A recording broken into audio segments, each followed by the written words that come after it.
বসন্তের কোকিল হয়ে রাজনীতি করতে চায় না জামায়াত। পঞ্চগড়ে 10 দলীয় জোটের নির্বাচনী জনসভায় এই কথা বলেছেন জামায়াত আমির ডাক্তার শফিকুর রহমান। তিনি বলেছেন, স্বাধীনতা পরবর্তী সময়ে উত্তরবঙ্গকে গরিব করে রাখা হয়েছিল। অঙ্গীকার করেন দেশ সেবার সুযোগ পেলে উত্তরবঙ্গকে কৃষিভিত্তিক শিল্পের রাজধানী বানানোর। আরও বলেছেন, কার্ড দিয়ে নয়, মানুষের ভালোবাসা নিয়ে সমৃদ্ধ বাংলাদেশ গড়তে চায় জামায়াত জোট। দিনাজপুরের জনসভার প্রস্তুতি নিয়ে আমরা একটু বিস্তারিত জানতে চাই। বিপুল সরকার সানি সেখান থেকে আমাদের সাথে যুক্ত হচ্ছেন। সানি, জনসভা স্থলের সবশেষ আপডেট আপনার কাছ থেকে জানতে চাই। কখন নাগাদ সবকিছু শুরু হবে, সব মিলিয়ে বলবেন। আপনি জানেন যে 10 দলীয় ঐক্য নির্বাচনে জনসভায় উত্তরবঙ্গ সফর করছেন জামায়াত ডাক্তার শফিকুর রহমান। তিনি ইতিমধ্যে পঞ্চগড়ে যে সফর, সেই সফরে জনসভা বক্তব্য রেখেছেন। কিছুক্ষণ আগে তিনি দিনাজপুরে পৌঁছেছেন। এই কিছুক্ষণের মধ্যে তিনি যে জননির্বাচনী জনসভা রয়েছে দিনাজপুর গৌরসভা ময়দানে, সেই নির্বাচনী জনসভায় তিনি যোগদান করবেন। ইতিমধ্যে নির্বাচনী জনসভায় 10 দলীয় ঐক্য নির্বাচনী জনসভায় যে অন্য শরিক দলগুলো রয়েছে, সেই শরিক দলের নেতারা বক্তব্য রাখছেন, জামায়াতের নেতারা বক্তব্য রাখছেন। দিনাজপুরে যে 6টি আসন রয়েছে, সেই 6টি আসনে যারা জামায়াতের ঐক্য দলের যে যারা সদস্য রয়েছেন নির্বাচনী, তারা এখানে বক্তব্য রাখছেন। এবং এখানে কেন্দ্রীয় ডাক্তার আব্দুল আহাদ। বিজলি কেবলস এর স্কিন কোটেড ইনসুলেশন আগুন প্রতিরোধী। বিজলি কেবলস, নিরাপদ আজীবন। রয়েছেন জামায়াতের আসলে যারা দাঁড়িয়েছেন, তারা এখানে জনসভায় বক্তব্য রাখছেন। জেলা জামায়াতের পক্ষ থেকে আমাদেরকে যেটা জানানো হয়েছে যে এই জনসভায় মোট 6 লাখ সমাগম হবে, এমন একটি আয়োজন তারা করেছেন। এবং ঐক্যের যে নির্বাচন, সবাই যাতে করে নির্বাচনে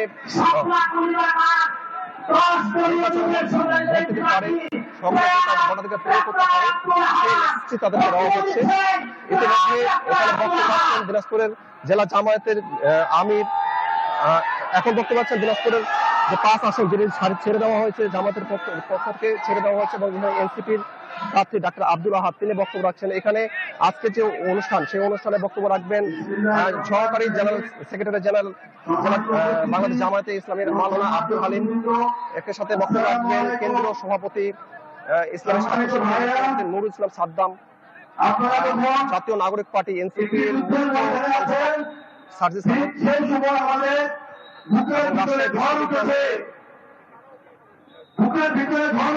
জাহিদ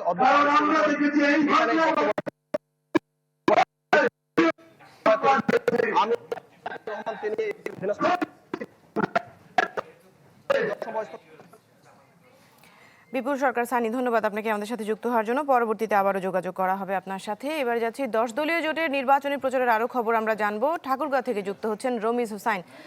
রমিজ, ঠাকুরগাঁয়ে কখন নাগাদ সমাবেশ শুরু হতে পারে, সব মিলিয়ে যদি প্রস্তুতিটা বলতেন।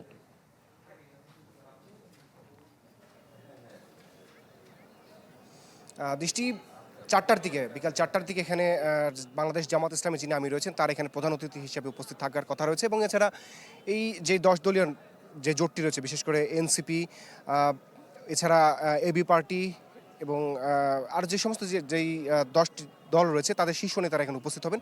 তো এই সমাবেশকে কেন্দ্র করে আমরা দেখেছি মোটামুটি এখন আপনি দেখতে পাচ্ছেন যে এই যে ঠাকুরগাঁও এবং আশেপাশে যে অঞ্চলগুলো রয়েছে, সেখান থেকে কিন্তু সাধারণ নেতাকর্মী যারা রয়েছেন জামাত ইসলামী এবং অন্য যেই 10 দলের নেতাকর্মীরা, তারা কিন্তু এই যে বড় মাঠ, ঠাকুরগাঁওয়ের বড় মাঠ, এখানে তারা আসতে শুরু করেছেন। তবে এখন পর্যন্ত কিন্তু যেই সমাবেশের আনুষ্ঠানিকতা বা সেই ধরনের কোনো কার্যক্রম এখন পর্যন্ত শুরু হয়নি।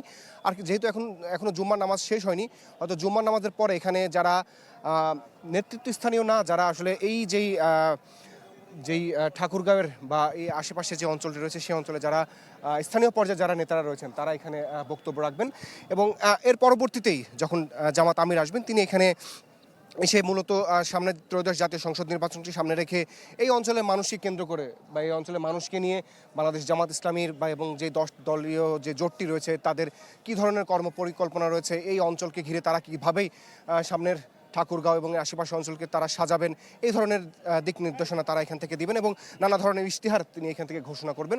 এবং এছাড়া এখানে যে সমস্ত প্রার্থীরা রয়েছে, বাংলাদেশ জামাত ইসলামী সহ অন্য যে সমস্ত রাজনৈতিক দলগুলো রয়েছে, সেই সমস্ত প্রার্থীদেরকে পরিচিতি করানো ছাড়াও তারা এখানে মূলত এই অঞ্চলের মানুষের ভাগ্য উন্নয়নের জন্য তারা কী ধরনের ভূমিকা রাখবে সেই ধরনের কথা এখানে তারা এই ধরনের এখানে তারা প্রকাশ করবেন বাংলাদেশ জামাত ইসলামের আমির এবং অন্যান্য তারা।